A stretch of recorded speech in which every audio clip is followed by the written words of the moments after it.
Hey guys, we are here in Deansboro, New York at the annual Destination Create Festival. We have crafters, vendors, musicians, artists, and lots of activities happening here. Right now we are hanging with author, editor, writer, supporter, W.K. Pomeroy. Thanks for hanging with us. Oh, you're very welcome. So tell us about your latest book. My latest book is Darkscapes. Darkscapes is an anthology that's been put out by Curiosity Quills. It has a whole bunch of different authors in it, including Piers Anthony, who's a very well-known author. My story in it, I actually co-wrote with someone else. It introduces my detective character, and it takes place in 2014, but he's solving a mystery that happened back in 1924. Oh, nice. Intriguing. Where do you get your ideas from? I get them from all over the place. From walking down the street, from work, to any place you can imagine is where ideas come from. You've got to take them from. Sometimes you don't know where you take them from. They just come out of nowhere. It's true. What's your writing process like? My writing process, I try to write every day. I try to make sure I spend at least a little bit of time every day. I can't imagine not writing. Mm-hmm. It's something I've done literally since I was 5 years old. Oh, wow. I will have these spurts where I write a lot, and things will just fall out. At one point, I wrote a play in basically 2 days because it just came to me and it came out. Oh, that's awesome. Let's see. Who or what are some of your favorite influences? Probably Robert Heinlein is my biggest influence. He writes science fiction from I don't want to say more liberated point of view, but from a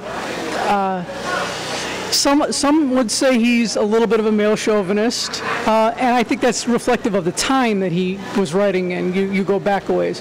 Ray Bradbury, I love the way he puts words together. He's somebody whose verbiage is as perfect as you can imagine. The two of them, if you combine the two of them, that would be my perfect writer. Oh, okay. What was your favorite book as a child? As a child? Probably The Lion, the Witch, and the Wardrobe. Oh. I read that at least a dozen times before 5th grade.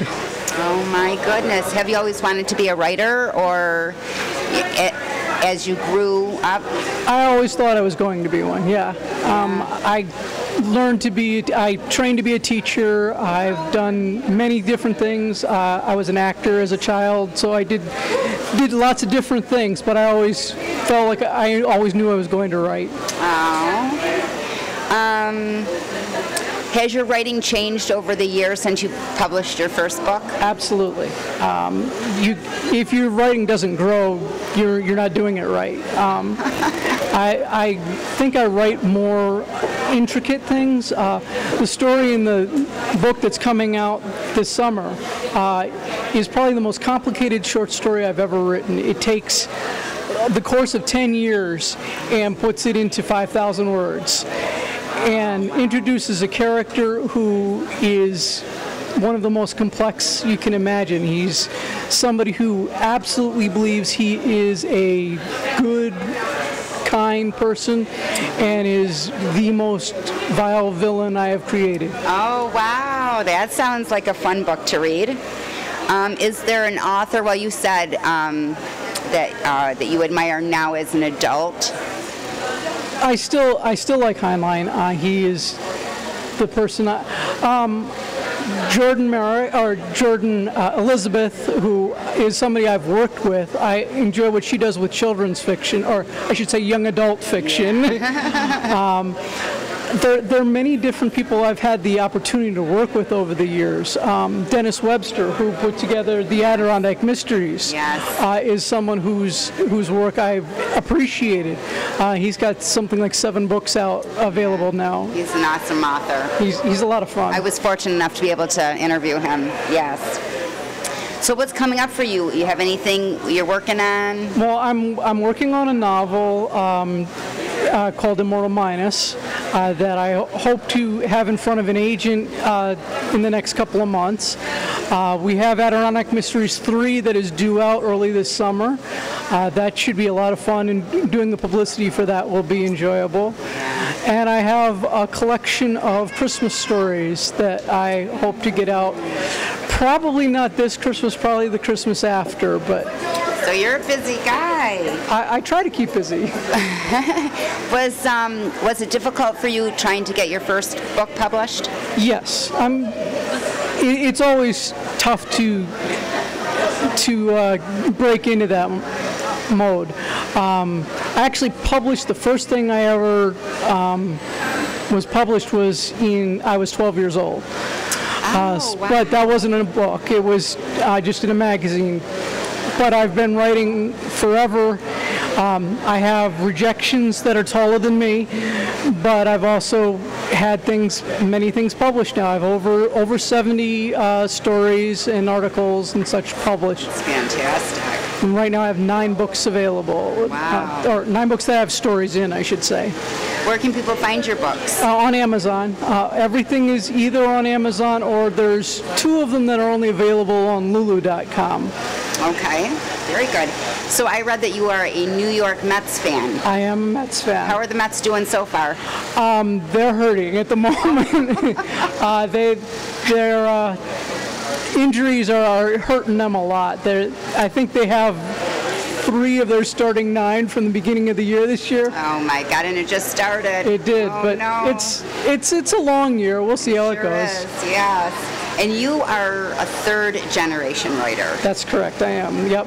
My grandfather was kind of an infamous writer. He's one of the most banned writers in the world.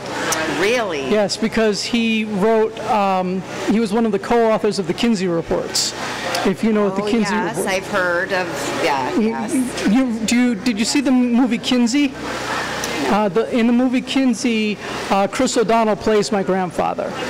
Oh, I'll have to look that up now because, yes, he was a famous sexologist. Yes. At one point Wardell? Yes. He was Wardell Baxter Pomeroy. My full name is Wardell Keith Pomeroy. Oh. It's actually a family tradition. We've gone back and forth over the years. It was his first name. It's my father's middle name. It's my first name. Oh, so keeping that in very good. Is it time for clickbait? It is time for clickbait. Do you know what clickbait is? I have no idea what clickbait is. Clickbait is when you are on the internet and you click on a link and it takes you somewhere where you did not want to go, somewhere completely off the beaten path. So our girls in Florida have scoured the internet looking for silly, fun questions that internet people want to know. Okay. So what is your perfect pizza? My perfect pizza now is a mushroom pizza, and by mushroom I don't mean mushrooms on top, I mean mushrooms instead of the crust. I use a big portobello mushroom, and I fill it up with pizza sauce, and I'll put pepperoni and sausage on top of that. Oh, yum. If you could do magic, what would you do? First thing I'd do is I'd automatically finish a whole bunch of books at the same time. If you're talking any kind of magic, I'd make myself immortal. I'd be able to live forever and not have to worry about the time constraints on my books. That way I could get everything done. And no aging, no aging. Genie in a bottle, what 3 wishes would you wish for? Well, we'll go back to immortality would be the first one. Health would be the second one. The third one be? Sufficient challenges. If you got the first 2, you need challenges. Exactly. If you could have one meal for the rest of your life, what would it be? One meal. That's tough. Because you get tired of anything eventually. After a while, yeah. Let's see. I'm gonna say a Bond song from the Lotus Garden would be my one meal I could do for the rest of. Oh my goodness! And when you're down in the dumps, what cheers you up? A good story. Anybody's good story. It doesn't have to be mine. But a good story will always cheer me up. Well, guys, it's been so much fun hanging with W.K. Pomeroy today. Don't forget to hit that like button, leave a comment, and let us know what you think of today's show and our guests. You can also check our guest link below. Remember to subscribe, log in, and stay tuned to see who we're hanging with next. Awesome. Thank you so much. Appreciate it.